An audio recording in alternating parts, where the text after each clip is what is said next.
I will never go caving for two reasons. One, I'm way too thick. And two, it's extremely dangerous. So dangerous, in fact, that a lot of people who go caving actually die. And today, we're gonna check out the worst caving deaths of all time. Starting with the Neil Moss incident. It was Sunday, March 22nd, 1959, when 20-year-old Oxford philosophy student Oscar Neil Moss, along with 7 other people, 4 of whom were part of the British Caving Association, decided to visit Peak Cavern in the village of Castleton, Derbyshire. I gotta say, if you're gonna die, that is a beautiful place to die at. That is an awesome looking cave. The cave system was well known. However, 2 weeks earlier, the same 4 BCA explorers had discovered a new fissure in a side chamber that was 1,000 feet deep. The 8 explorers entered the cave system in the afternoon. They were equipped with ropes, lamps, helmets, and other necessary caving materials. Upon entering, they discovered the Mucky Ducks section, a wet squeeze tunnel that was frequently flooded after rain. This led them to the Boulder Passage, an easier section where they could stand upright while descending and maneuver around various obstructions. Approximately 493 feet into the passage, a 10-feet climb on the north wall of the upper gallery awaited them. High above the steep, muddy slopes was Pickering Passage, a long, narrow crawl space where you had to stretch your whole body to move through. There's absolutely no way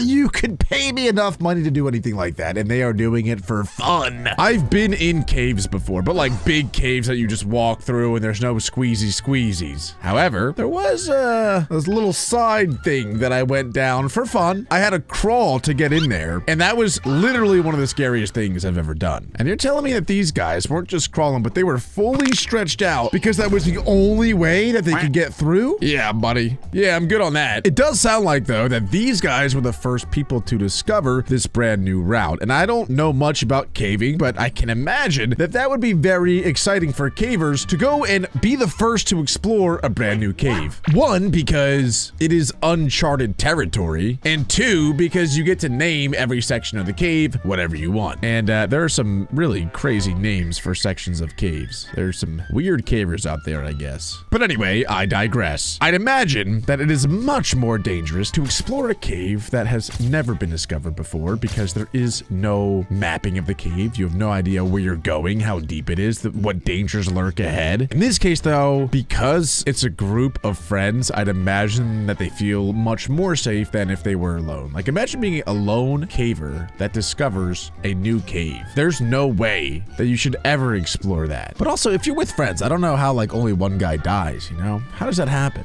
I don't know how the other guys can't pull him out. There's gotta be a way. Concluded with an awkward bend and a muddy sump. Above the eye hole, just large enough to accommodate a human body, laid the next challenge. It led to a thigh-deep, muddy pool that connected to the stalagmite chamber, a vast, beautiful part of the cave filled with stalagmites, with a ceiling high enough for a person to stand upright. Despite their fatigue, they approached the newly discovered fissure in the ground. The shaft measured around 3.2 feet by 2.3 feet. None had ventured all the way down there, but it was estimated to be at least 40 feet deep. To be safe, they decided to deploy a 250 feet climbing ladder, and Neil— See, that is a good idea. I was thinking to myself, as I saw that, like, at least put a rope down as you go. Don't just go down there. But if they're putting a ladder down there, how does this possibly go wrong? Maybe one of the stalactites just, like, drops on their head. Like a warden trap from Minecraft. Volunteered to go down. He started to descend around 3:30 p.m., pushing the ladder before continuing. He went down 12 feet when he met his first challenge, the corkscrew twist. He succeeded in pushing himself into a 10-foot-long, slightly inclined passageway, and then crawled through it, pushing the ladder as he went. Afterwards, he came face to face with a vertical passageway 18 feet deep, a section none had ventured into before. Throughout his descent, he maintained constant communication with his team above. Excited, Moss dropped further down the tunnel, but unfortunately, he met a boulder there. He knew he couldn't continue descending, so he decided to climb back up. Unfortunately, Moss found himself unable to lift his feet sufficiently to ascend the ladder. He became trapped in an elliptical crevice only 18 inches wide. He called out for assistance, and despite efforts to lift him by pulling on the ladder, it became jammed between the cave surface and his body. Ropes were lowered to help him, but every time they tried to pull him up, they either snapped or got cut by the sharp edge of the rock. His body ended up blocking air from getting into the shaft, so he needed to be rescued immediately before he ran out of oxygen.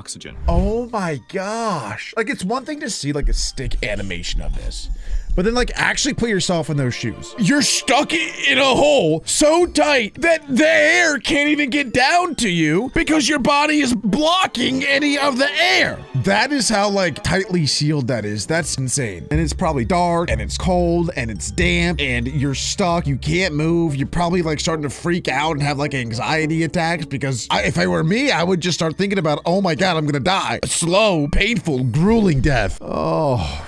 Boy, oh boy. Some of the cavers left to seek more help. Within a few hours, hundreds of volunteers from across England, along with the Royal Air Force, police, and even the Navy, joined the rescue effort. Oh my God, who is this guy? They got the Air Force? Wait, who? They got hundreds of people and who else? Volunteers from across England, along with the Royal Air Force, the Royal Air Force? Police, and even the Navy. The police and the Navy are all coming to save this guy. Is this like Elon Musk or something? My goodness. I just don't understand how they can't save him. Like, obviously I'm no caver. I have no experience. So if you know things about caving, then what I'm about to say is probably stupid. But why can't you just get like a chisel?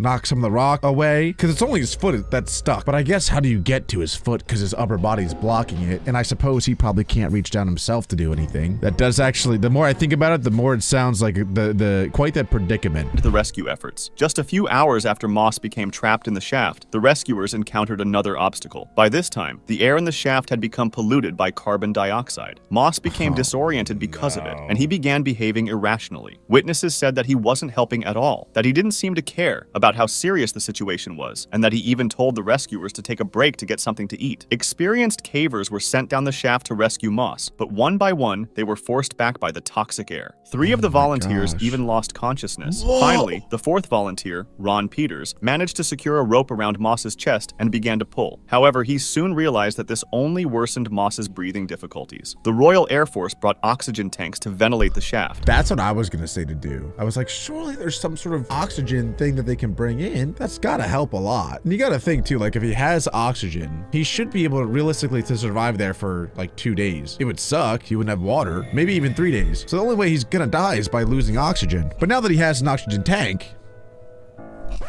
what? And although the quality of air was marginally improved, it proved to be insufficient. The next morning, 18-year-old June Bailey arrived and suggested breaking Neil's collarbone to help rescue him. However, the toxic air stopped all their efforts, and they had to turn back. By Monday afternoon, roughly 24 hours after Moss entered the cave, he was still breathing, but it started to rain, and the entire cave was evacuated as a precaution. That is a caver's worst nightmare. I don't even know if I want to continue. This is about to get so sad. It's so dangerous for any other caver rescuer to save this guy that they have to decide to not go in the cave while it's raining. Essentially deciding to let their friend die to save themselves. Oh my God, man. I don't even want to think about it because now I'm thinking about, oh my, like what if that was Jack or what if that was Adam and I had to make that decision. Whew. These are real stories too. These are not like made up scenarios. I'm sure like if you Google this incident, it will pop up. Stopped, the rescuers went back to the shaft accompanied by a Royal Air Force doctor. They did not hear a sound. Moss was not breathing, and he was declared dead on Tuesday, March 24th, 1959. Throughout the ordeal, Moss's father, Eric Moss, stayed at the entrance and asked that his son's body remain where it was to avoid risking further injury or loss of life during the rescue. The shaft was sealed with rocks from the stalagmite chamber. That chamber, which held the shaft, later became known as the Moss Chamber, his final resting place. The Manatee Springs Cave diving tragedy. That's just so sad. The thing is too, like I'm sure he was a very experienced caver. He even had friends with him. So like that just goes to show how dangerous caving can be, where even if you are incredibly experienced, even if you have a group of experienced cavers with you, things can still go wrong. This next one though is called the Manatee Springs Cave Diving Tragedy. And to be honest, this is the only type of caving that I think I would be interested in because it looks like it's about scuba diving. I love scuba diving and I would totally go in a cave while scuba diving so long as it's not like a thin one. I would go into like, a big cave, but if I'm like crawling through that, nah, I'm out. I'm good. But let's check it out. On March 14th, 2022, a couple of friends, William and Harry, and their respective fathers, George and Jack, decided to visit the Manatee Springs State Park in Florida to do some cave diving. At Manatee Springs State Park, divers need to have full cave diving certification and must dive with a partner who has previous diving experience at Manatee. That is how you know that this is extremely dangerous. It's one thing to have like your scuba diving license, but it's another to get like your caving scuba diving license. And then also, not only do you have to have that, but you also must go with somebody else who also has their caving scuba diving license. So this is like clearly known to be a dangerous cave before even entering. That's gotta be a scary thing. And it's, I think they said 2 dads and their children. Man, if the kids die and the dads survive, that's gonna break my heart. In order to access the cave area. All 4 divers had only the intro to cave diving certification, not the full one. The Manatee Springs system is known for its 4 entry points. Manatee Springs, mainly for open water divers, Catfish Hotel, Sue's Sink, and Freedman's Sink. The cave tunnels below these points extend for thousands of feet, but only Freedman's Sink and Catfish Hotel have an entrance pool for cave divers. The system is called a siphon because water flows like a river from a distant entry point and naturally comes out at Manatee Springs. Due to this flow, cave divers typically enter at one point and exit downstream at another. This type of dive, known as a traverse, is more challenging because divers must know 2 pathways instead of just 1. Entering a siphon and a traverse system was only allowed for full certified cave divers. Regardless, they decided to enter the system at Freedman's Sink and planned to exit at Catfish Hotel. They started their dive at 11:17 a.m. Each diver equipped with 2 air tanks, both filled to 3,800 psi. Since the tunnels were about 100 feet deep, roughly 4 atmospheres of pressure, the air was compressed to 1/4 of its original volume and consumed at 4 times the surface rate. They all carried both primary and backup light sources, as well as dive computers to track their depth, heart rate, movement, and time. Additionally, William and Harry had a GoPro in their head to document the entire dive. William and Harry took the lead, with their dads following closely behind. The gentle pull of the water from Freedman's Sink helped them cover the 1,700 feet distance to Catfish Hotel. Okay, they're going the right way. I thought for sure they were gonna go right, which was the wrong way, which would have been against the current, I think. But currents are no joke at all. I'll make this story quick, and it's an embarrassing one, so I never planned on sharing this, but long story short, I tried doing a mini triathlon, and part of that is a 1/4 mile swim, which I had done before. I practiced it one time and I did it. But on the day of the triathlon, in the bay that we had to swim in, there was a strong current to the point where we started, like the race was you go one way in the swim and then you come back the same way, but the current was going the way that you start. So I got all the way to the turn, I turn around the buoy, I start swimming back, and I put my head down, swim, swim, swim, swim, breathe, swim, swim, swim, swim, breathe. You know, I'm swimming, I'm swimming, I'm swimming. I look up, the gosh dang buoy is still right next to me! And I was like, nah, that can't be right. That can't be right. Let me try again. I'm swimming as hard as I can. Now, admittedly, I'm not a swimmer. I never like competed in swimming, but I can swim. Like I used to go to the beach all the time and like swim out to the buoys and swim back, and like I know how to swim. But anyway, I'm swimming as hard as I can for a good like 15-20 seconds, and then I look up, the buoy is now in front of me. I went backwards! And it was at that point that I realized I cannot finish, no matter how hard I try. It's not like running where I could like walk for a little bit and continue progressing. If you're stuck in a current and you can't outswim it, there's nothing you can do. You're cooked. You gotta go with the flow, literally. So then I just put my hand up, and somebody working there on a jet ski came and picked me up. He was like, are you okay? Like, are you dying? And I was like, no, I'm not dying. I just can't go that way. So I give up.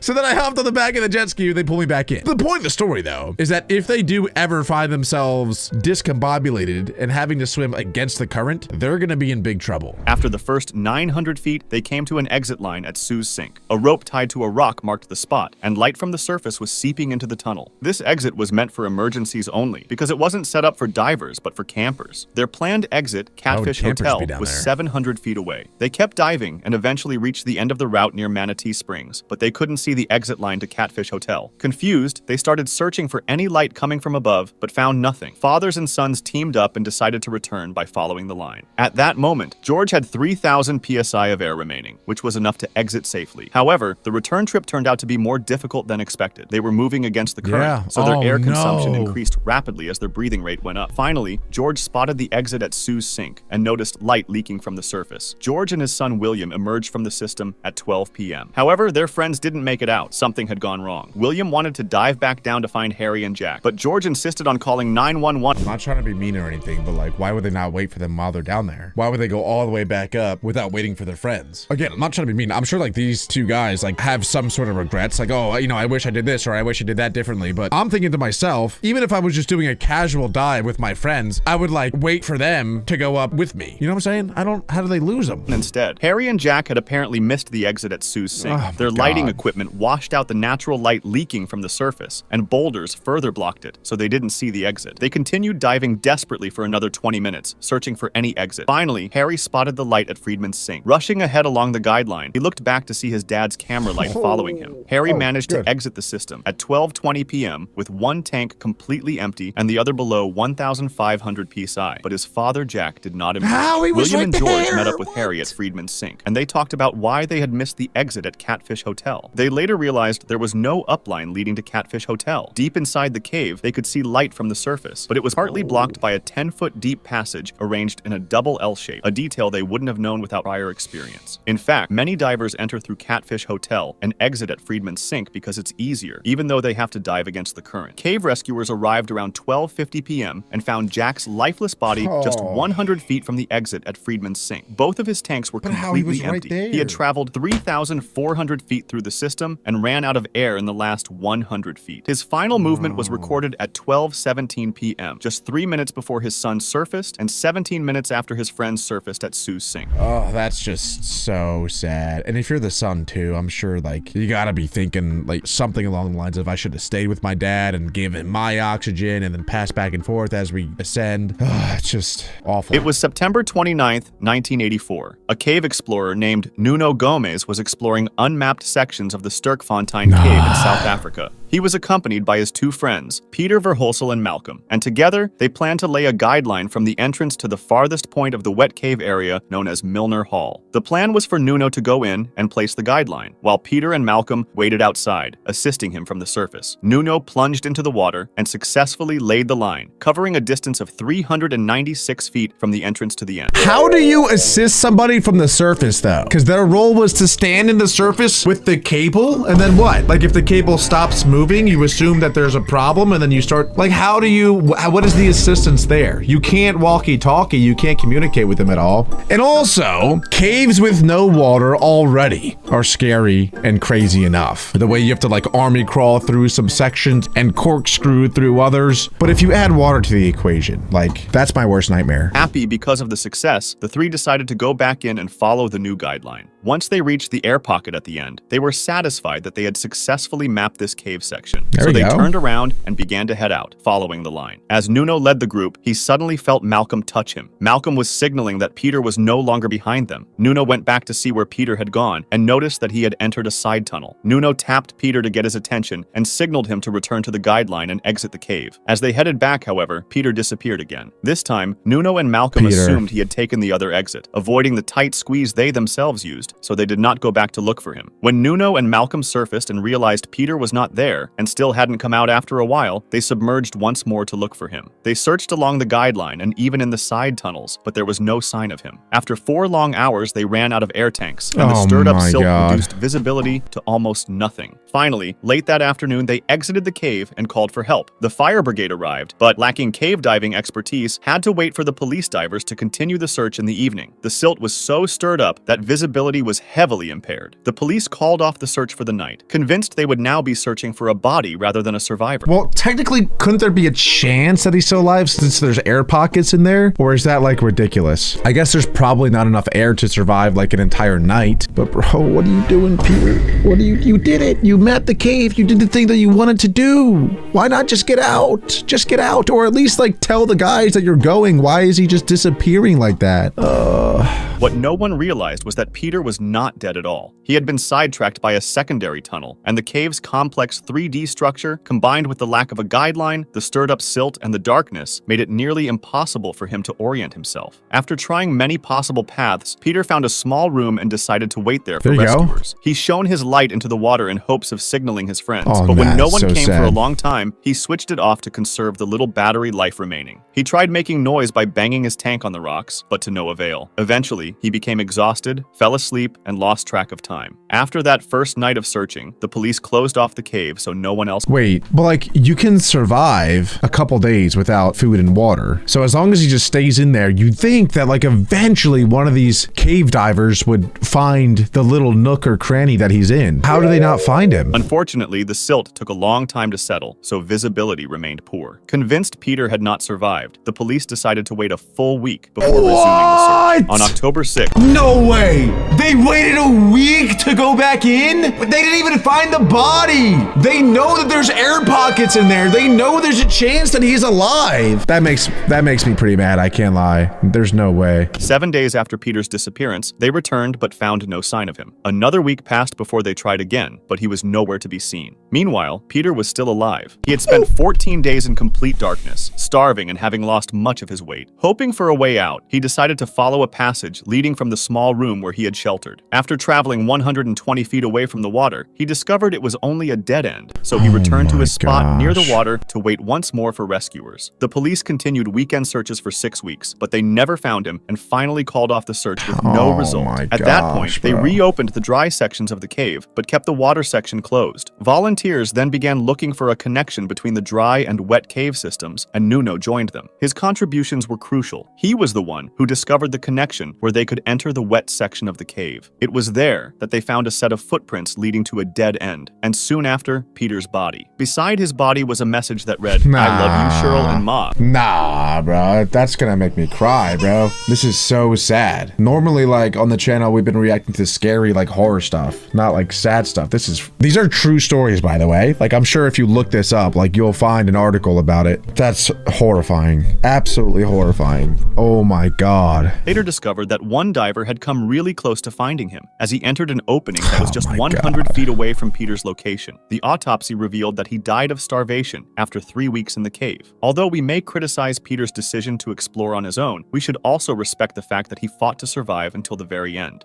Oh my God, that's terrible. That's terrible. I hope that's the worst. If that's not the worst one, like, we're gonna have a problem here. Next up, we have Crooked Swamp incident. It was March 27th, 1982, and Donald Weltner, along with his 2 sons, Christopher and Roger, were about to lead a group of 12 Boy Scouts on a day of cave exploration. This wasn't Donald's first time caving, and even though the passages in the Crooked Swamp cave system were notoriously narrow, he wasn't too concerned. Donald was bigger than the other participants, so if he could get through, the rest of the group could too. At 2 o'clock, they entered the cave through its 16 by 28-inch entrance and stopped in a room inside. Donald was on the eastern side and noticed several smaller tunnels leading from the room. However, because they weren't sure which passages would be too narrow, Donald decided to check one. It involved a tight squeeze but appeared to open to another section, so he tried to push through. The squeeze measured 18 by 20 inches, so tight that— I would say this is about 18 inches, maybe here. I'm not fitting. Look at my shoulders. Look at my shoulders. There's 0% chance I'm getting through that. And you guys have not seen my glutes yet. We'll say that. There's no way that dump truck's fitting either. And I gotta say, there are some thick boys out there. Not to be weird, like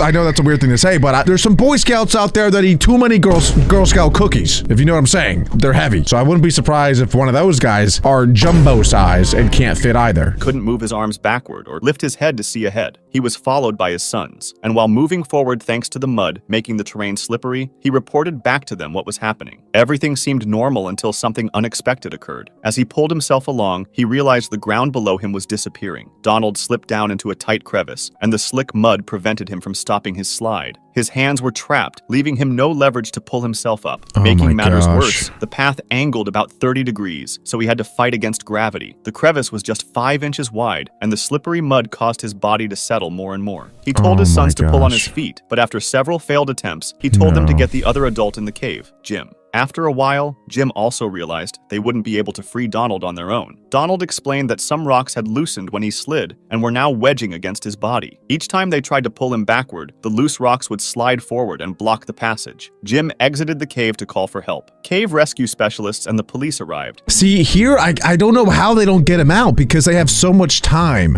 and they know where he is. They know what the problem is. They know the issue. Surely there's some sort of like mechanism they have to get the rocks off him and they pull him out and we're good. I don't know how this leads to a death here. person could squeeze into that narrow space at a time, they tried using ropes to free Donald. This didn't work either, so they brought in tools to try breaking some of the rocks. Yeah, like However, chisels. given how tight the space was, hours of work led to only small breakthroughs, and Donald's situation grew worse. He was thirsty, hungry, and in a very cold environment, so hypothermia was a major.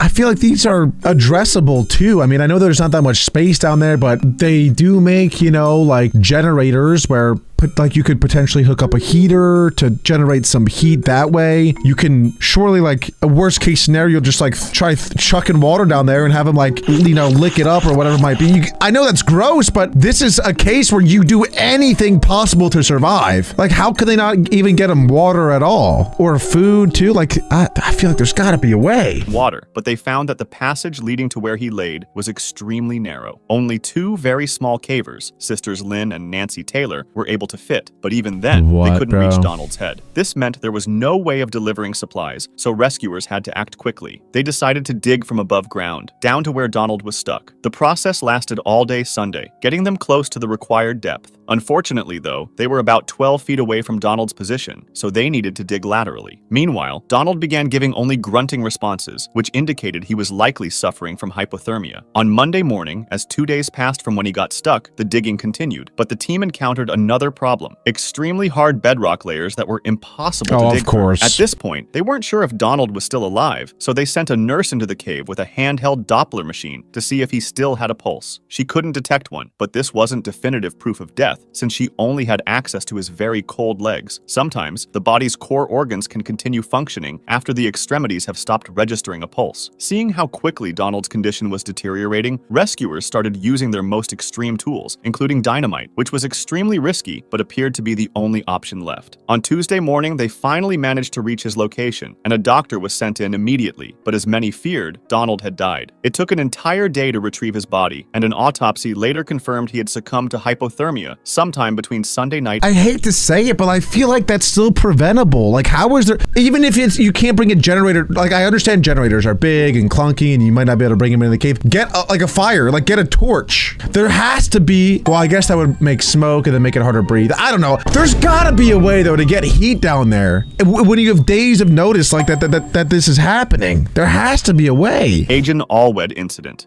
Man. Roger Solari and Martin Farr, aged 26 and 23 respectively, wanted to map out the Agent Allwed cave system in South Wales. At the time, John Parker, another explorer, had abandoned the mission after discovering a third sump in one of its longest passages. Martin and Roger, however, wanted to keep going to see what lay beyond. The first trip was done by Martin alone, because Roger had hurt his knee, making it extremely dangerous for Martin to continue solo. Reaching the third sump was a feat in itself, since the route was not only tortuous, but also extremely long, lasting for hours, as the first sump was about a mile into the cave. The first two sumps measured only 249 feet and 82 feet, so Martin passed through them relatively easily. However, the third sump was much longer, and nobody had fully explored it yet, so Martin could only hope he had enough air to reach the end. Fortunately, he managed to swim through it, about 850 feet, and on the other side he found something else interesting, a zigzagging passage roughly 1,800 feet long, leading to another sump. Nobody had known about this fourth sump, and Martin realized he probably wouldn't have enough air to explore it and then return. He spent the next 4 to 5 hours heading back out, planning to wait for Roger so they could tackle Sump 4 together on the next trip. When they returned on June 15, 1974, both Roger and Martin brought extra air tanks. They successfully reached Sump 4 and began diving it with a guideline to help map the route. I mean, so far, I got nothing bad to say. Like, normally, there's some things that you feel like are preventable as you go. I was going to say, like, why would you go that far if you didn't have that much air? But he turned around, he went back, he decided to prepare for this fourth sump. He got the oxygen needed, and now they're going together. The only thing I'm worried about, though, is, like, I don't know how small this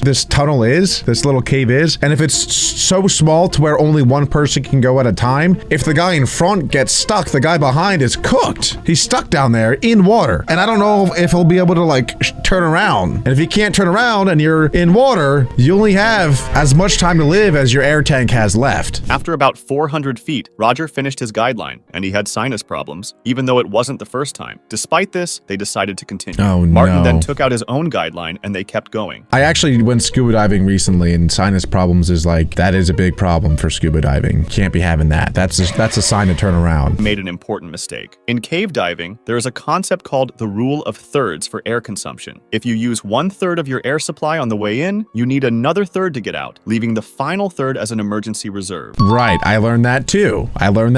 Already used their first third and should have turned back when Roger's line ran out. Because Roger had a smaller tank than Martin, Martin assumed Roger would head out while he continued forward. He eventually came to a gravel wall of rock, which could have indicated— Okay, see, this is where I'm getting to the point, like, where I'm seeing some flaws in what's going on here. Why would you assume that he's turning around? He's still with you. You can still see him. How are you assuming that he turned around when he's right there? Tell him to turn around. the sump was ending, and possibly an air pocket. By this point, he was well past the halfway mark of his tank, Oh my so it was God. becoming extremely risky. He pushed on until he reached solid rock, confirming there was no air pocket. Spotting a passage to the right, he explored another 29 feet. He's still but it ended in a going? dead end. When he backtracked, he was shocked to see Roger still there. Martin quickly signaled that they had to return. Roger, likely realizing he didn't have enough air to make it back, attempted to locate the same air pocket Martin had been searching for. Martin continued about 130 feet until his main tank ran out, forcing him to switch to a reserve tank. That would give him only about 300 feet in Sump 4 and another 850 feet in Sump 3. How much oxygen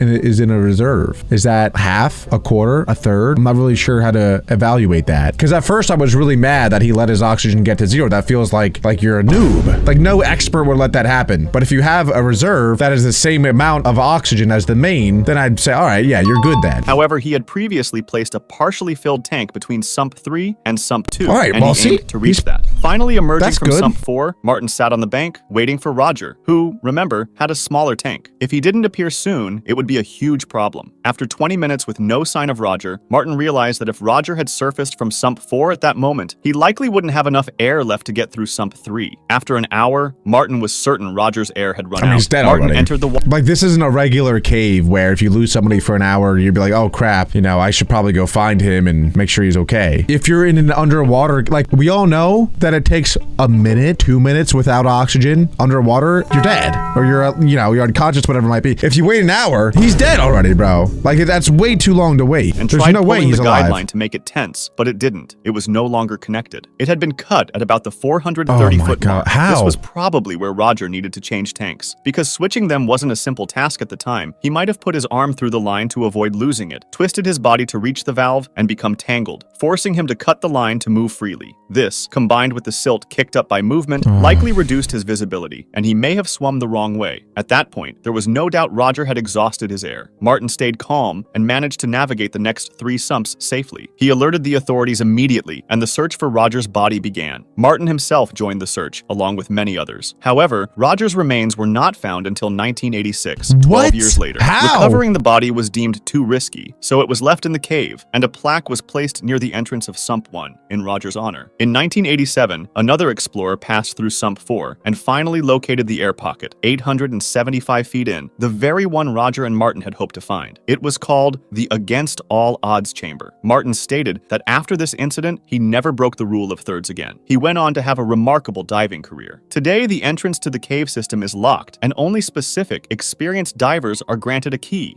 Wait, so did he end up finding that air pocket? Because I guess so, because I swear that's where you said the body was found. And if that's the case, then this was like the first incident where he probably ended up like staying in that air pocket for a while until there was no air left or until he starved or whatever it might be. That's just the worst. That is the worst. I will never go caving ever. Floyd Collins incident. In late December 1924, Floyd Collins discovered a cave called Sand Cave, which was easily accessible to tourists because it was near a highway. He quickly struck a deal with the land's owners to receive 50% of any profits from the cave's exploration. Wait, what profits would you get? I thought people go caving like for fun, like just to explore and adventure. But for profits, what do they get? Like, is there gold in there? Is that what he's trying to find? I've actually never heard of that. He immediately began working there. Since there was no Oh, yeah, I significant guess so. entrance, however, many tourists avoided it. As a result, Floyd spent hours every day over the next few weeks digging deeper and deeper. On January 30th, 1925, it was snowing outside, and once again, Floyd went into the cave, only to find something shocking. Crawling forward with a lantern, he reached what was known as the turnaround room, called that way because many cavers would stop there and turn around, deeming it too risky to continue. The only way to go farther was through a tiny narrow hole called the Squeeze, which measured only 9 inches in height. I mean, I don't want to say, like, I want to respect these guys, you know, and what they do is crazy. But, like, what do you think is going to happen? 9 inches? 9. What, this big? My head sideways barely fits in that. I think it would. This way, no chance. There's no chance. There's no way. Floyd, however, managed to push through. Beyond the Squeeze, he saw a narrow pit dropping about 10 feet. He went down feet first and reached the bottom, where he found yet another pit. Squatting down, he removed the remaining rocks and debris and finally saw an opening into the main this guy's cave. crazy. He tied a rope in place and descended an 80-foot drop. Reaching the cavern floor, he was amazed by the sight, but noticed his light was starting to dim. Wanting to avoid being left in the dark, he climbed back up the 80-foot drop and began returning, moving backwards and pushing his lantern with his shoulder. Unfortunately, his lantern slipped into a tiny hole and shattered, leaving him in total darkness. Oh my Because the cavern gosh. was extremely unstable, Floyd knew he had to move carefully to avoid dislodging loose rocks. Wait, what year was this? 1924. Yeah, that'll do it. I was gonna say, why don't we have flashlights? That's exactly why. Avoid dislodging loose rocks. Unable to see, however, he kicked one loose, and it fell onto his left leg, trapping him. He tried freeing himself with his right leg, but the more he moved, the more Horrifying. rocks tumbled down, That's further wedging horrifying. him in place. It was 10 a.m. Just imagine being in that situation and when like the realization hits that you cannot move. You're stuck. Pitch darkness, alone. I actually don't want to think about that too much. It's gonna freak me out. Began shouting for help, hoping someone would hear him. He remained there all day, and by 9 a.m. the next morning, nearly 24 hours after he had become trapped, 2 of the cave's owners arrived with their 17-year-old son, Jewel Estes, to check on him. They saw Floyd's coat There hanging you go. outside Okay, the cave that's and called good. his name, but no one answered, so they ventured deeper. Before long, the 2 owners turned back because the passages were too tight, but Jewel continued and eventually found Floyd, who asked him to call his brothers for help. Soon, Marshall Collins, Floyd's brother, and Lee Collins, Floyd's father, reached the entrance, finding a growing crowd watching the rescue attempt. Marshall and another man went inside to widen the passage, digging carefully so as not to send loose rocks tumbling onto See, I feel like here's another situation where, like, obviously it's a terrible situation, but they have access to his head, so they should be able to give him water and food. If you can bring lanterns down there, that is a source of heat, so he shouldn't die of hypothermia. I know it's 1924, but so like they don't have like generators and stuff like that, but a lantern, that should be okay, right? As far as like some sort of heat. 4 p.m., Floyd's other brother Homer arrived. Floyd had previously asked Homer to come along that day, so Homer felt guilty for refusing and did his best to help. He did reach Floyd, but a new problem emerged. The crowds outside had started multiple bonfires. The melting ice funneled water into the cave. How does no one notice that? Oh my god. No, that actually makes me mad. And how do the cavers not relay the message? Like, hey, there's some water coming in here. Stop it now. Stop. I just feel like there's so many people at fault. Like, this is so avoidable. And sending freezing cold water down toward Oh Floyd. my After God. 8 hours with Floyd, his brothers had to rest. Upon emerging, Homer grew furious at the huge crowd, telling people to leave if they couldn't help. However, none of them listened. Reporters began arriving, hoping to interview Homer. Tired of the questions, he told them to see for themselves inside the cave. Confusion and rumors spread. Some claimed Floyd was already dead or that the cave had collapsed entirely. Determined to prove otherwise, Marshall offered a $500,000 reward to anyone who saved his brother. As rumors spread more, however, he went in to check on Floyd himself and found him alive. Floyd managed to free one hand, suggesting they tie a rope around his chest to pull him out. But as soon as they tried, he begged them to stop, saying he felt like he was being pulled in two. Homer worked continuously, removing dirt and debris until he was utterly exhausted and needed medical attention. By Tuesday night, 95 That's hours after dedication. Floyd had become trapped, a reporter named Skeets entered the cave and installed a light bulb near Floyd. While removing rubble, Skeets exposed more of Floyd's legs, but still couldn't free him. His story and interview with Floyd were published, drawing even larger crowds. Hotels nearby were filled, and at least 1,000 people Really? gathered around Sand Cave. I mean, back in 1994, I guess these guys had literally nothing else to do. There's people just camping around the cave. Hundreds of people. Hotels are getting full. That's insane. Obviously, they didn't have TikTok back then. All this activity further weakened the cave walls, putting it at risk of collapse, though nobody realized it at the time, as No everyone was way. rooting for Floyd. At hour 123, the entrance to the pit collapsed, blocking any access to Floyd and cutting off deliveries of food and water. By hour 144, a team of workers formed to dig a new tunnel to reach him. The only way they could know if Floyd was still alive was the light bulb Skeets had installed. It was connected to another bulb outside, which would flicker when Floyd breathed. They dug relentlessly, but with no food or water. How do they have that contraption? That seems insane. There's a light bulb that flickers the light bulb at the top if he breathes?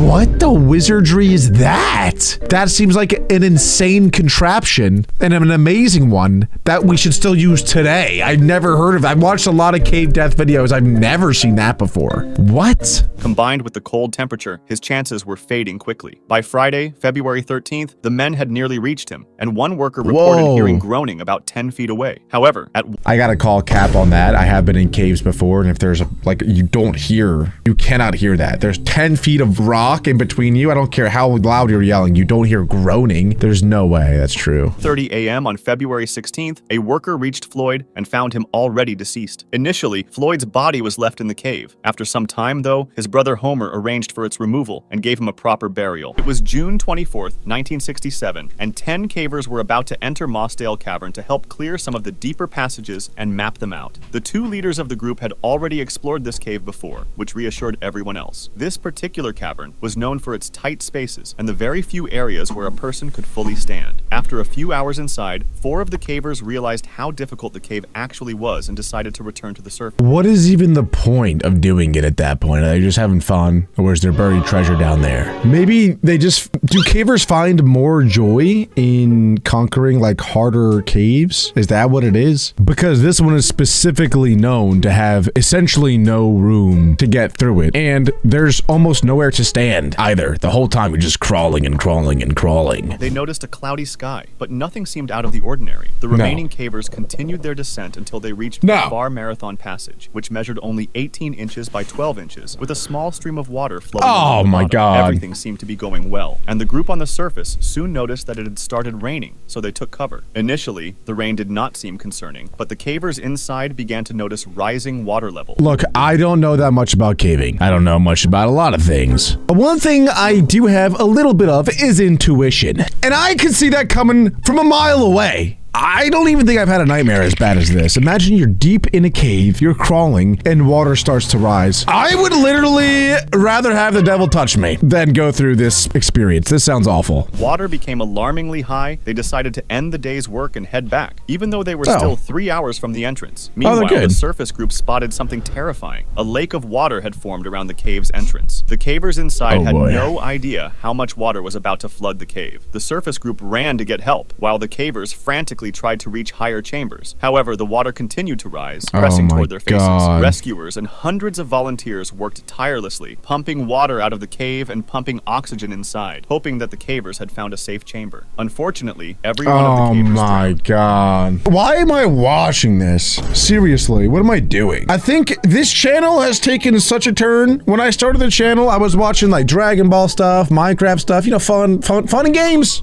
We were all having fun and games. And it's taken a turn into horror videos, worst punishment videos, the worst cave deaths. Why? Why are we doing this? Why are we doing this? Shaft sinkhole tragedy.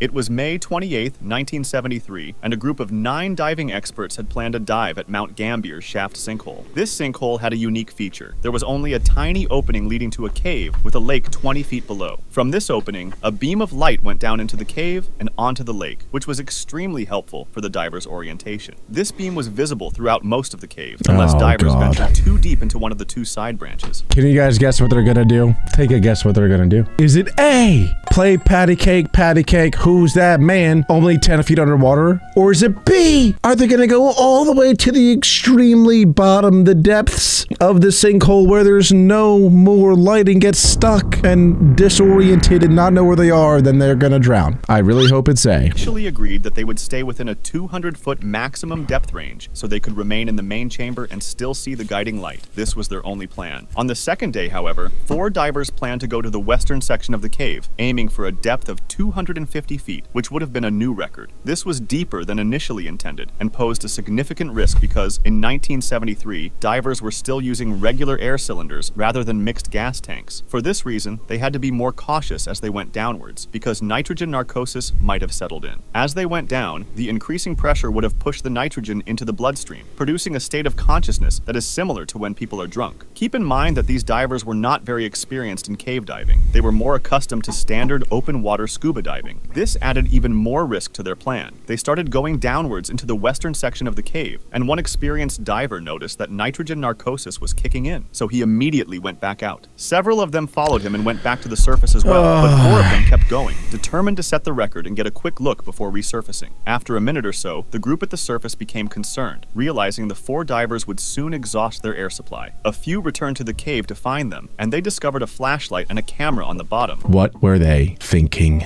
They're scuba divers. They're not cavers. They're not experienced in cave diving, yet they're trying to break a world record? What are we doing? That's like me trying to beat the world record for most hamburgers eaten in 30 minutes. Like, yes, I eat hamburgers, but very casually, not competitively. And if I try to do it competitively, my stomach would probably explode. I have to learn how to eat very fast and learn how to expand my stomach before just full sending it. No trace of the divers. There was a problem that we haven't yet mentioned: silt. The movements of the 4 divers stirred up the long settled silt into a so they sand couldn't cloud that would take a see. lot of time to settle back. This reduced visibility to less than an arm's length, removing any hope for orientation for the underwater divers. Without being able to see anything, oxygen running dangerously low, and nitrogen narcosis kicking in, the 4 divers drowned. I don't know what's worse, like watching these videos and being tremendously sad, or watching the horror videos and being tremendously scared.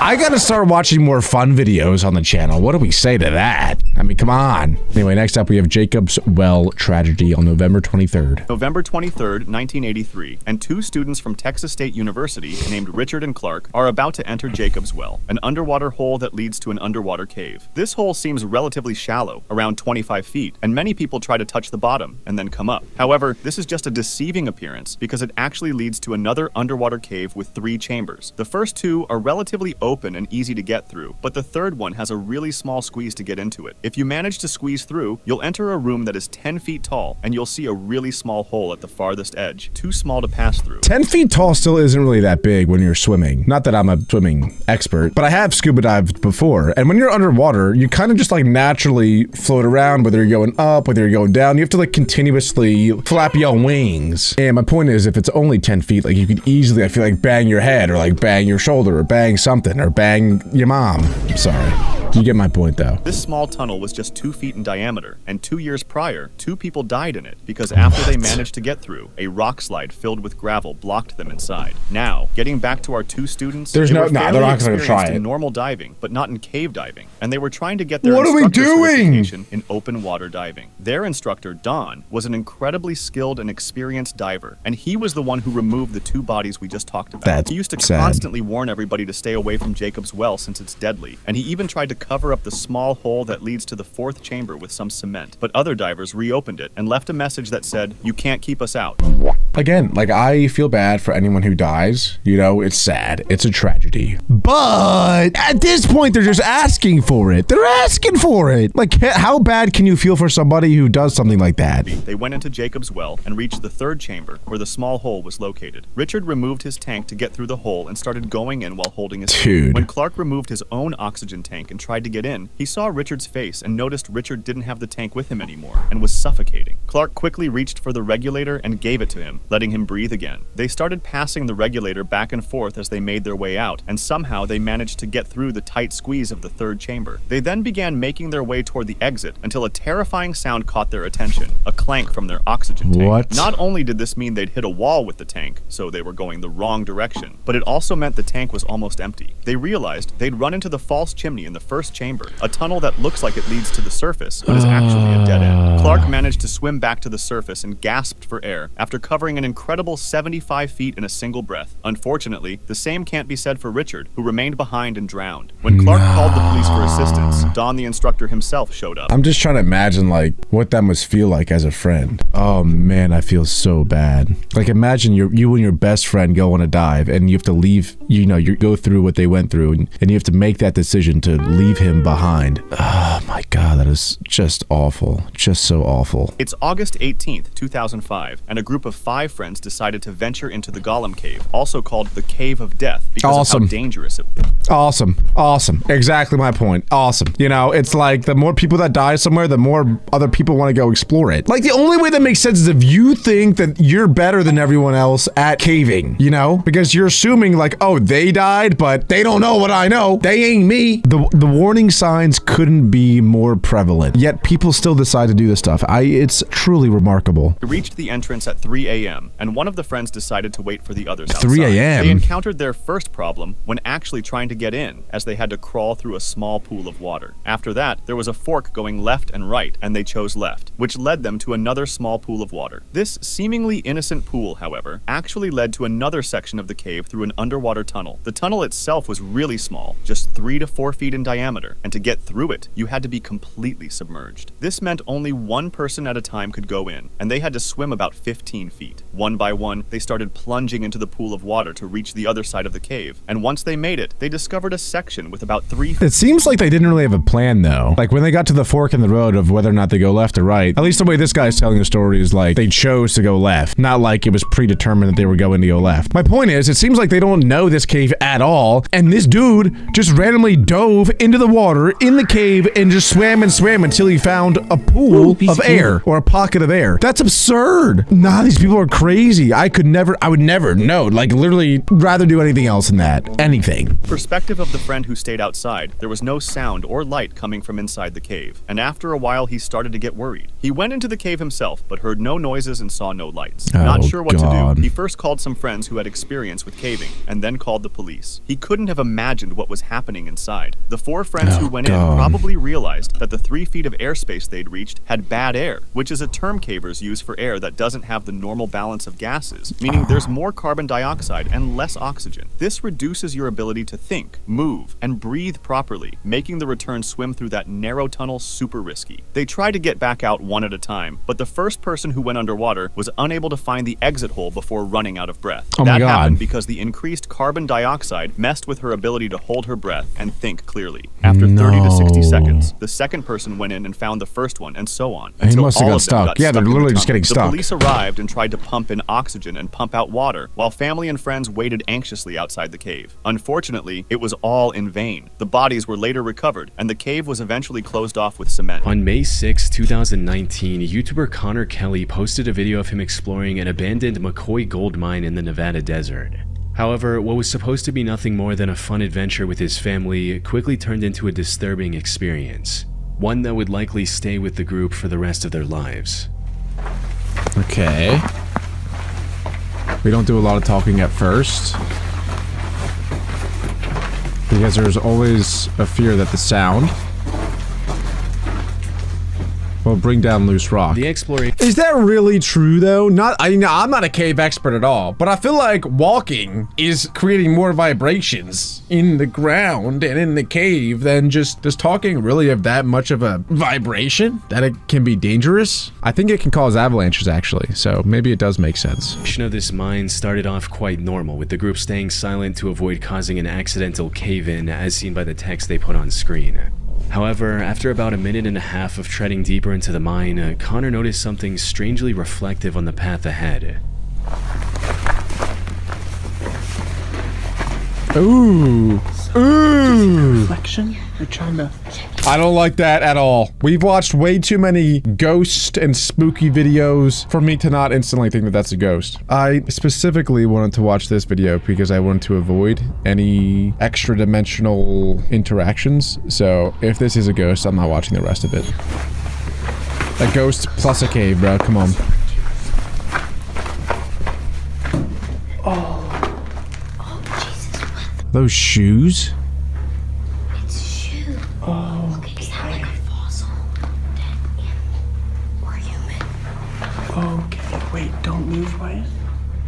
What they found reflecting back at them was a shoe amongst many more in a massive pile with random bones scattered throughout. Absolutely not. Oh my god. You guys know what that means, right? You don't just find random piles of shoes in places for no reason. Typically, things like this, where you see piles of shoes, it's a collection of shoes from either a kidnapper, a serial murderer, some just crazy people out there. On top of that, I think that they said that they found bones there too. So this might not be a cave, but maybe more of a dungeon. That like gave me the chills. I don't like this at all. And also, I gotta say, the video feels very legit so far. Like the video that this guy's taking. When we watch our ghost videos, I try to be like very logical and nitpicky and trying to figure out exactly the legitimacy behind the videos. So far, it feels very real. That's a bone right there.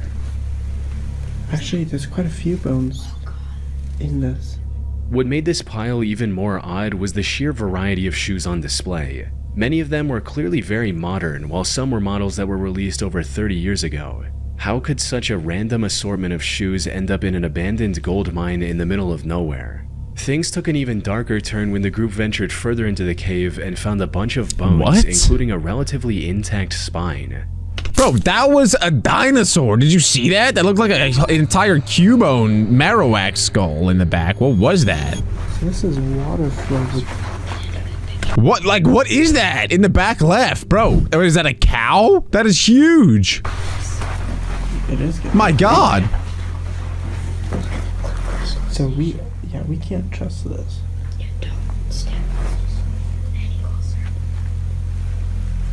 I think the cave By ends this point, there. the group was growing increasingly unsettled by these disturbing discoveries, prompting them to leave the cave as quickly as possible. And that's where the original video ends, without any explanation or resolution. What? Connor didn't provide any more information in the video's description or in the comments. He posted 4 more videos after this, but none of these videos included any updates on the disturbing encounter either.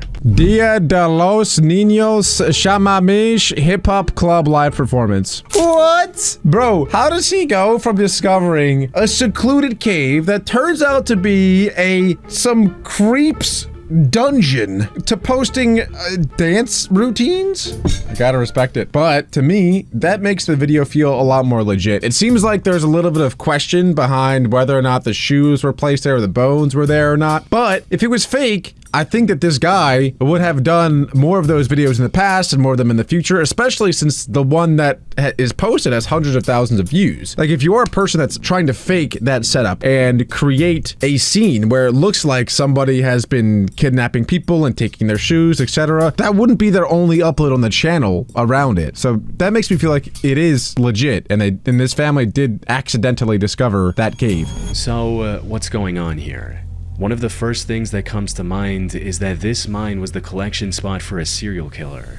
This would explain both the shoes and the bones. Yes. A top comment on the video also backs this theory, stating, "If you ever listen to the Missing 411 videos, you know shoes are a major component of missing or abducted people. This sent chills down my spine." Which is true. A statistical analysis of the Missing 411 data shows that over 15% of the cases involve absent shoes. Or socks. Okay. Anyone out there who is into feet or toes for whatever purpose, I am now highly suspicious of. I make jokes. I make jokes that I, like feet and toes or whatever, but they're just jokes. I would never, actually do anything, with feet or toes. That's weird. And if you do, now I'm like, hold on. I think that you're 50% more likely to now be a serial killer. However, this theory isn't entirely likely. For starters, I couldn't find any news reports regarding this mysterious pile of shoes, which is odd since judging from the number of shoes, this supposed killer would have had hundreds of victims. If this pile had such a violent history, it probably wouldn't go unnoticed by the media. More importantly, many people on the internet agree that the bones in the video are not human. The clickbait, I wear kid shoes, and these are not all kid shoes. Why is he admitting that he wears kid shoes? You don't have to wear kid shoes to know what kid shoes look like. Why is he admitting that? Group in the video reaches the same conclusion when looking at the bones for the first time. No, it looks like a cow or a horse. That's what I'm saying. Big for a human. Put simply, the odds of this being a serial killer trophy cave are very low. But given the animal bones scattered throughout the area, it's possible it was the feeding spot of a predator like a mountain lion. Though, while that might explain the bones, it offers no clues about the pile of shoes. One theory I haven't seen anyone else bring up is that the shoes might have ended up there because of flooding. You see, the McCoy mine where the video was filmed is located in Lander County, and from what I can find, that area is quite prone to flooding. So it's entirely possible that someone dumped their sneaker collection in the middle of nowhere to get rid of it, only for it to be carried in the abandoned mine with rainwater. I mean, I guess that maybe makes sense, but who has hundreds of shoes like that? I mean, that's more shoes than I have in total. And I have a lot of shoes. That is absurd. The mountain lion could have moved in later, which would explain the bones. The only proof I have of this theory is that the ground in the deepest part of the mine is extremely wet and has water flow marks leading into it. That's true. Other than that, it's pure speculation. That said, another potential explanation for both the bones and the shoes is that Connor placed them there himself in hopes of creating a viral video. People on the internet have pointed out that the bones in the video are a bit too clean for something left in a muddy cave by a predator. Some have also claimed that a few of the bones look like they're inorganic fabrications. Another inconsistency in Connor's video is that he and his group keep claiming that all the shoes in the pile are kid-sized. There's no adult shoes in there. There's no adult shoes. He even mentioned that in the video's title, which reads, "Kids' shoes and bones found in abandoned mine." Nah, they're definitely kids' shoes, because I wear kids' shoes, and so I know what kids' shoes look like. To be fair, I think that these are reasonable speculations. Like, the bones are very clean, the shoes may have been placed there. But to my point earlier, like, this Connor Kelly guy, this video that he posted has almost 500,000 views. If he did fake it, surely he would have tried to do more of them. Like, why would he only post that one video and then go post Dan's videos after? I don't know. That part makes it feel legit to me. Now, while that makes an already creepy situation even more disturbing, it's simply not true. There are plenty of adult-sized shoes visible in this pile. Unfortunately, I doubt we'll ever know what happened here for sure. It's been 6 years since the video was uploaded, and as I mentioned earlier, Connor has vanished completely from the internet ever since. Yeah, it's very strange. What do you guys think? Is that real? Is it not real? Is this serial killer's dungeon? Maybe he just shared the dungeon with the cougar cat. Action Adventure Twins is a YouTube channel run by brothers James and Edward. The duo has been exploring dangerous and crammed caves since early 2020. Yet, despite their combined experience, one of them almost lost his life back in 2022. Oh no. In January of that year, the two decided to explore the popular Petty John's Cave in Georgia. They had already explored parts of this maze-like cave multiple times before, and had even found an underground waterfall during one of their expeditions. On a good note, they are wearing protective gear. I saw the one dude have a helmet on, and I think elbow pads too. I actually just went into a cave not too long ago, like 2 weeks ago, and I don't do caves. I'm not a cave person, but this cave was supposed to be extremely safe, and we were filming a video, so I was like, screw it, let's go. I know this is gonna sound really, really stupid, but rocks are very hard. Very, very hard, and you can't move them. Like, I know, it sounds stupid, and everyone knows that, but different experience when you're actually only completely and entirely surrounded and encapsulated by rocks. And it's such a strange feeling to have to crawl through these giant, massive boulders, knowing that, like, you can't move them, and they're insanely sharp. I know, look, I know it sounds stupid. You're probably like, what did I do? It's a rock, you can obviously. I'm just saying, it's way different to, like, watch this, but also experience it at the same time. It's very, very scary. Yeah, it's weird, dude. It's weird. Put simply, they were pretty confident in their ability to navigate through this cave. But unlike their previous ventures, this time they were going to tackle one of the hardest sections, the aptly named Nervous Breakdown, referring to how cavers feel when going through it. Things started off just as expected, with the pair going through the narrow and claustrophobic entrance to reach the first open area of the Petty John's Cave. That is one very funny thing about caves, or I guess cavers, is that they name the different parts of the cave. So, for example, a very common one is what cavers refer to as a corkscrew, where you have to twist your body in like a spinny way in order to get through a specific part of the cave. But then people have gotten more creative, and the devil is a very common one, but they'll use like the devil's toe as a section. I'm not kidding. This is the first time though that I've heard of like the nervous breakdown section of a cave. That just sounds like I don't want any part of that ever. No thank you. No thank you very much. Do not come again. But apparently that's where they're going.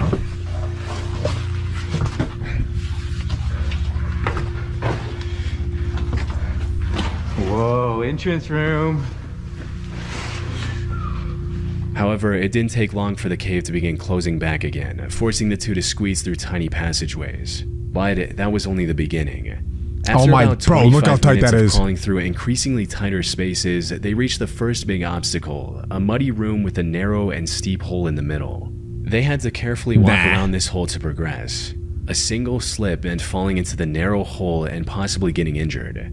And given the lack of safe footing around the hole, it would have been near impossible for the other person to pull them out.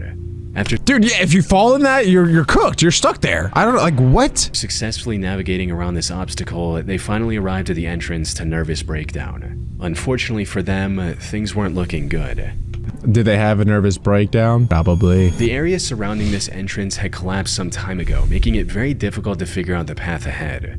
After looking around for a bit, Edward eventually found the real entrance and was excited to go in. He genuinely couldn't wait to find out what was down there and began his descent, leaving his brother behind in case something bad happened. What he didn't realize was that this was about to be one of the worst decisions he'd ever make. Because after descending for a few minutes, Edward called for his brother only to be met with complete silence. No. I found a rope. Nah. I don't like that at all. I really don't like that at all. Of all of like the ghost and scary videos that we've watched, this might be the worst for me. That just gave me the chills. I don't like that. I really don't like that. Why would they split up though? Why are they splitting up? How is that not like rule number 1 when you're exploring a cave is don't split up? Who knows what could have happened to his brother? His brother could have fallen. His brother could have gotten lost. His brother could be cooked right now. Oh no. Oh no. I don't hear James anymore. Uh-oh. And he just continues? In other words, What? Edward was now lost in an unknown section of the cave without any means of contacting his brother.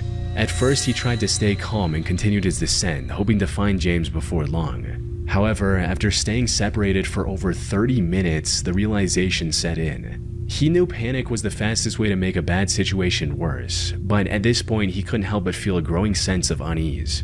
Wait, why would he keep going if he doesn't know where his brother is? They're split for 30 minutes? 30 minutes? Are you kidding me? I would be freaking out. Nah.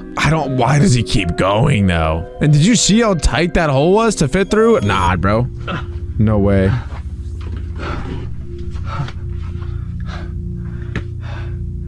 James!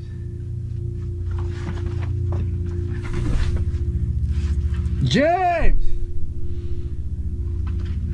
Sound does not travel well in caves. I know, like, you probably think that sound travels well in caves because that's what I thought, but that's only if the cave is, like, very open, and then there'll be an echo. But in these tight spaces like this, all the rocks, like, the frequency and vibrancy of your sound waves doesn't penetrate rocks. It'll all just bounce right back. So, honestly, James could be, like, 30 feet away, but if he's, like, around the corner of a cave, then it's very hard to hear you. 30 minutes since I last saw him. I don't even know where I'm at. I tried to go back to the last place I saw him. And now he's lost. And everything just looks the same. It's just a jumbo maze. Oh, no, bro. We should have never split up. After calling out to James many times with no luck, he decided to retrace his steps and find the way back. Unfortunately, he had underestimated the difficulty of the maze he was about to enter. Every direction looked the same. The narrow passages and jagged walls made it impossible to tell where he had come from. To top it all off, his situation was getting worse with each step he took. If he went the wrong way, he could easily wedge himself into a passage too tight to escape, or worse, plunge into a hidden drop-off. This is the true horror of caving. Even if he didn't injure himself, he could have just as easily wandered around aimlessly until his body gave way into exhaustion, leaving him lifeless in a cold, rocky crevice. Yeah, that's true. And I mean, the lights as well only have a certain amount of battery life. If you're down there for multiple hours and you get lost, once you lose the light, it is pitch black. And I mean pitch black. You're cooked. You're completely cooked. Even when the sun comes up, you're way too deep for it to get to you. That might be the most terrifying thing ever, actually, is being stuck in a cave without a light, because there's no way you're getting out. Wow, I'm just thinking of that now. I'm good. I'm good. I could do without having to experience that in my life. The footage of him excitedly dropping into the nervous breakdown entrance would have ended with the camera recording his descent into confusion, fear, and eventually silence. Fortunately, that wasn't the end of his story. After going in loops for a while, Edward spotted a single piece of tape he saw on his way down. Oh. The tape. Yeah. Okay, this tape looks familiar. Oh, yeah. Oh, look how This has tiny got that to be the is. way. Look, he can barely I'm getting fit. close. He's like scraping his way through. Still nothing. This unexpected clue turned out to be exactly what he needed. It helped him regain his bearings and finally head in the right direction. Finally, he heard the best sound he could have heard in that moment. James! Well, there we go. You're over here? Oh. Dude. How is James okay? Oh my god, how is James alright? It's been 30 minutes! What is James doing back there? You would think that he would be worried about this guy being lost or stuck. Why would he not go down and be like, hey buddy, are you okay? It's been 30 minutes! I think they might just be rage baiting me, and it is working. This place is a maze, man. Oh, hey, I see your light. Dude. I thought we were never gonna see each other. Dude, I know. What The was two he stayed together doing? for the- Where is he coming from? James, explain yourself, bro. What? Rest of the expedition and made it out alive without any major injuries. They're still exploring caves on YouTube, but now with a lot more caution. Dang, they get some pretty good views. That's cool. I'm gonna have to go check them out. That looks cool. In January of 2014, a group of cave explorers decided to conquer the Lost John's Cave in Lancashire, England. It's a vast cave network that spans a length of nearly 3 miles, or 4.8 kilometers. The known deepest section of this cave also goes down a staggering 690 feet, or 211 meters. Most members of this group had been spelunking for years, and like most other cave explorers, were quite confident in their skills. They had also done their research and mapped out their route in advance. But the truth about caving is, when things go wrong, no amount of planning can save you. Even the most experienced and well-prepared explorers can find themselves in terrifying situations. Which is exactly what happened to one of the members of this group, named Bob Johnson. The expedition was going quite smoothly in the beginning, with the group using the equipment they brought with them to continue safely. That is, until they reached a section of the cave called the Tube. It was an unusually narrow what is that? Come on. No way anyone looks under there, looks back up and says, let's do it. Yeah, right. Nah, I don't know if I can watch this. I'm not claustrophobic. I'm not a claustrophobic person. I don't really care about tight spaces. That is terrifying though. No way. Nope, you couldn't pay me $1 million to go through that. section that required the cavers to crawl on their stomach. And to make matters worse, it was also partially submerged in water, making it difficult to both see and breathe. Despite these harsh conditions, the group decided to move Look how ahead. tight that is! The slimmest member of the group went first and successfully made it to the other side without much trouble. The next person, however, wasn't as fortunate. I actually, no troll, don't think I could fit my head in there. Let alone like my shoulders, my torso, my legs, my booty cheeks. No way. This was Bob Johnson, the man we mentioned earlier. It's so tight. His crawl through the tube wasn't off to a good start, as he was already having issues with the comparatively wider sections of the passage. Nah, the water makes it so worse. So much worse. He then somehow managed to reach— He said help, no seriously help. Someone in front of him goes, you're all right, bud, just keep it coming, all good here, all good, keep it coming. What do you mean you're okay? Bro, he's stuck in a cave where there's running water that could like easily drown him. Are you serious? What do you mean you're okay? Nah, I would freak out. I don't like this at all. Oh my God, dude, I'm like getting antsy just thinking about pressing this play button. the tightest part of this treacherous section, but that's where his luck ran out. What do you mean his luck ran out?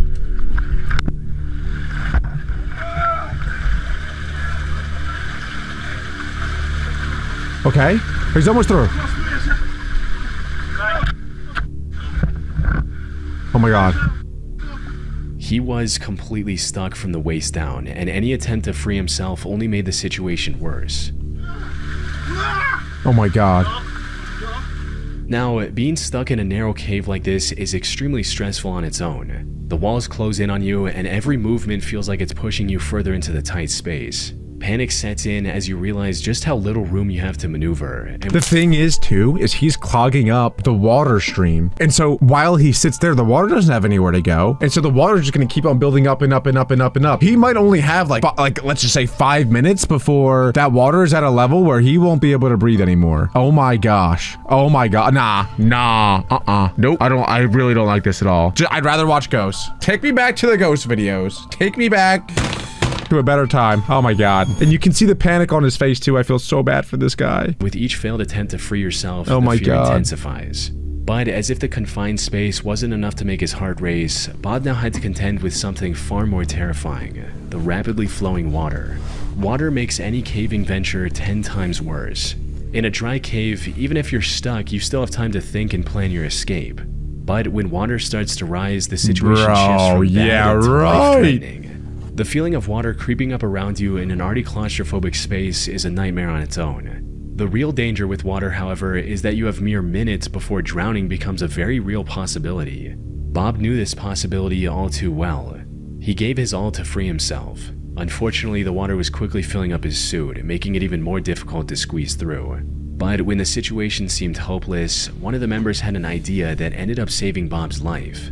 Instead of pushing forward, the members behind him tried pulling him back, and it worked. Thank the Lord, bro. That would have been like the worst way to go.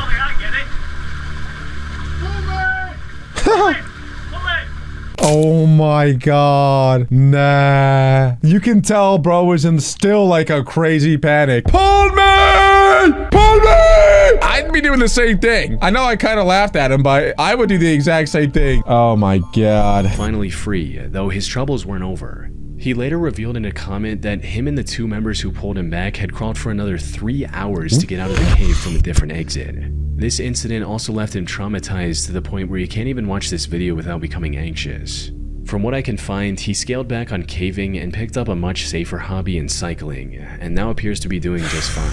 Good for him, bro. Good, yeah. I don't blame him at all. No chance I would go in another cave. No way. Oh my god. Mountain biking still is relatively dangerous though, but probably not as dangerous as caving at least. Oh man. I just can't imagine myself being in that situation, what I would do. I would freak out. Because a lot of times in caves, when you get yourself wedged in a position, you can't come back. Like there's no reverse button sometimes. Sometimes those people will start pulling your legs. You're stuck in your torso and it starts ripping your torso or it starts ripping your leg out, and you're just fully stuck. So he actually got really lucky there that he was still able to get back out of it relatively safely.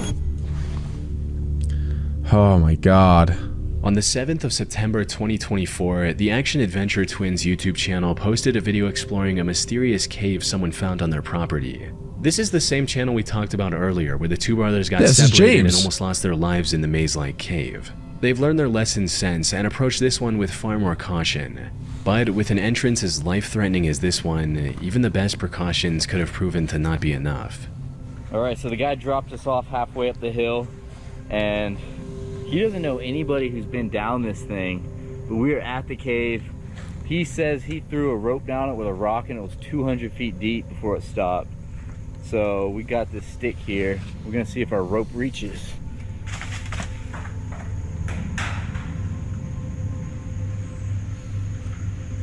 It's still, oh, you were right, it kept going. That is a pit to Earth's core. Nah, there's no way they're going in there, right? Also, that 200-foot rope, it could have never stopped. Like, it could just be like the stone is dangling down there, right? Like, it still could be going. First of all, I would never go, like, caving in these serious caves ever. But also, to go in a cave that nobody else has explored yet? Nah, I'm good. I'm actually good. Thank you, though. This alone is enough to terrify most people, with one person stating, "This channel has given me a new fear about walking in the woods. The fact that you could just slip and fall down a hole like that is insane.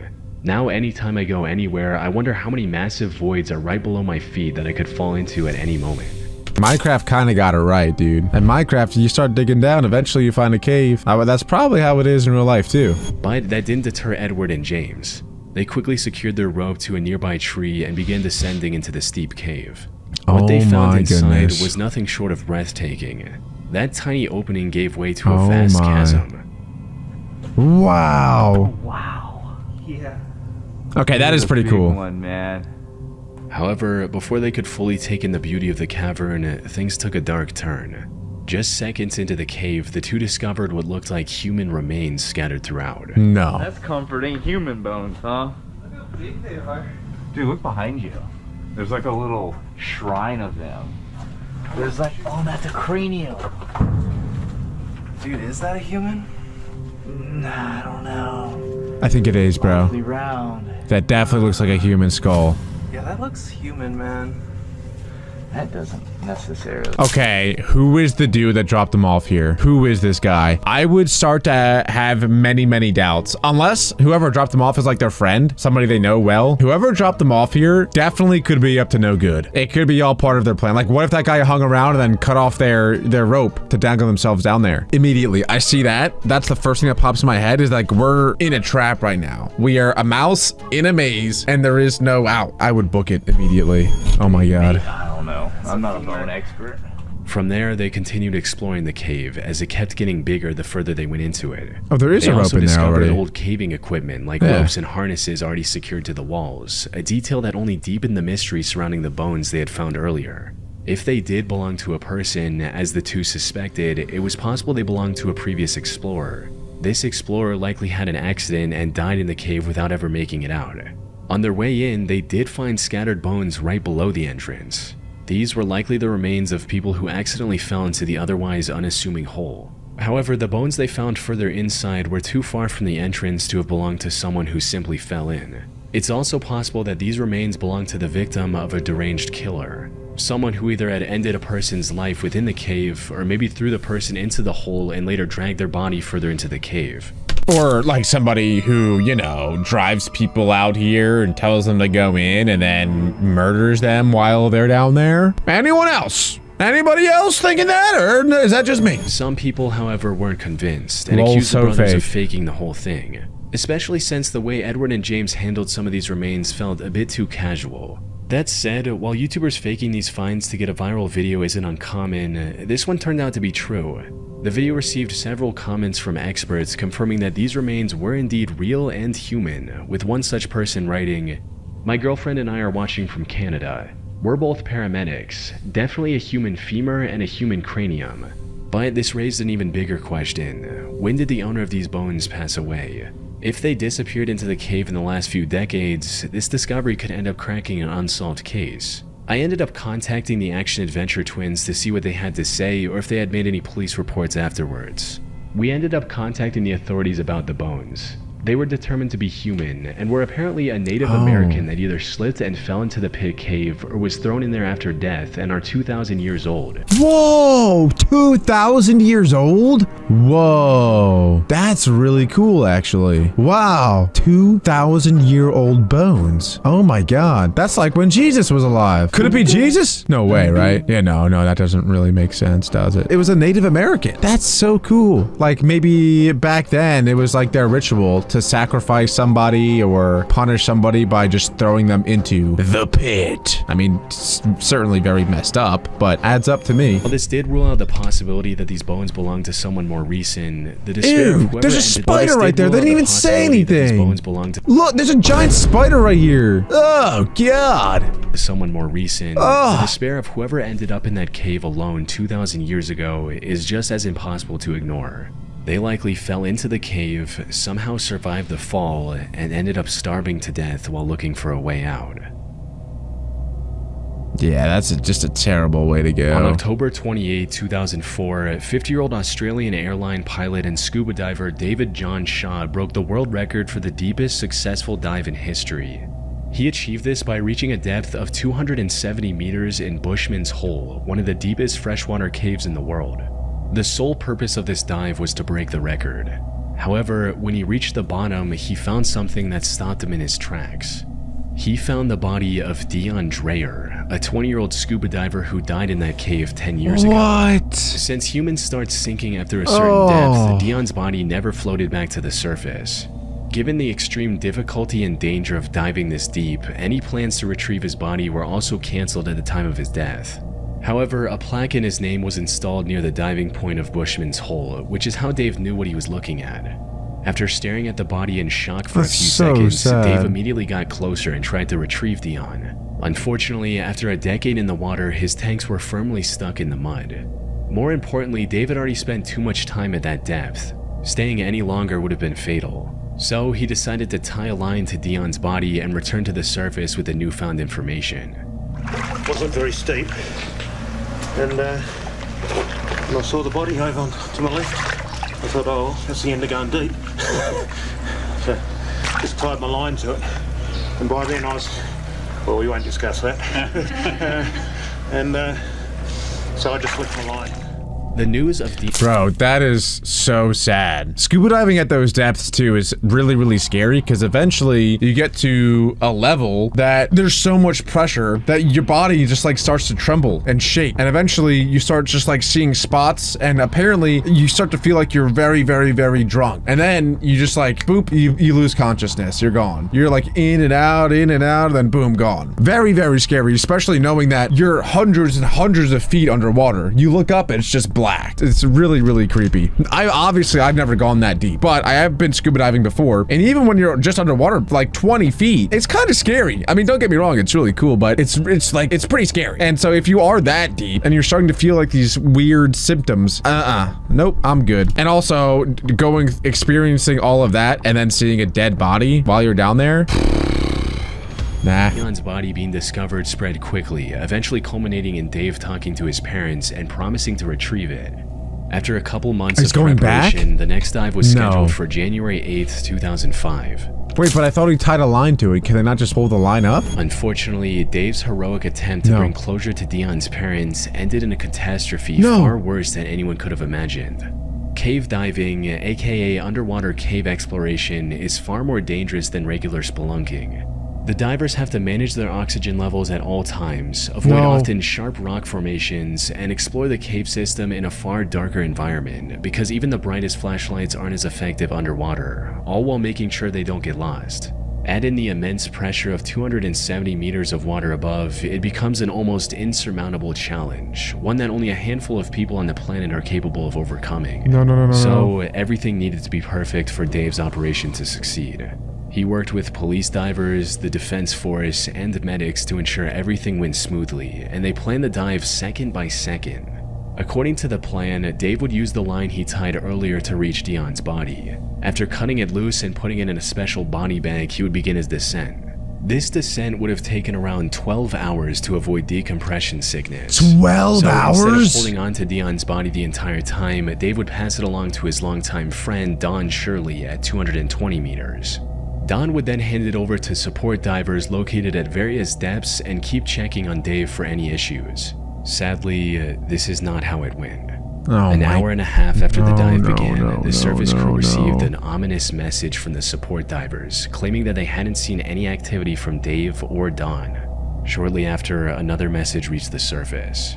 This one was from Don, stating that he's seeing Dave in the distance, and he's not moving. Don's okay. Don's okay. Dave's looking okay. While this message was making its way to the surface, Don tried to reach Dave himself. He exceeded his target depth, which resulted in his rebreather controller imploding. This also led to him suffering from oxygen poisoning and vomiting while 220 meters under the water. Fortunately, he managed to keep hold of the line and was eventually pulled out of the water still breathing. Dave, however, didn't make it.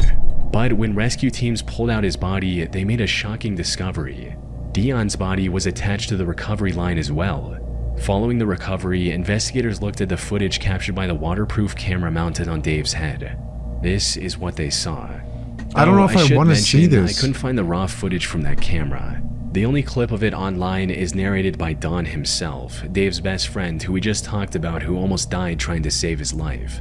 The footage shows Dave moving alongside the line to find Dion's body, and then trying to put it in the bag. Unfortunately, this is where the plan started falling apart. Dion's body was unexpectedly loose from the mud and was moving around uncontrollably. Dave tried to complete his mission despite this, only to end up getting tangled in the line. This line is just getting everywhere because this body is floating. It's not stuck.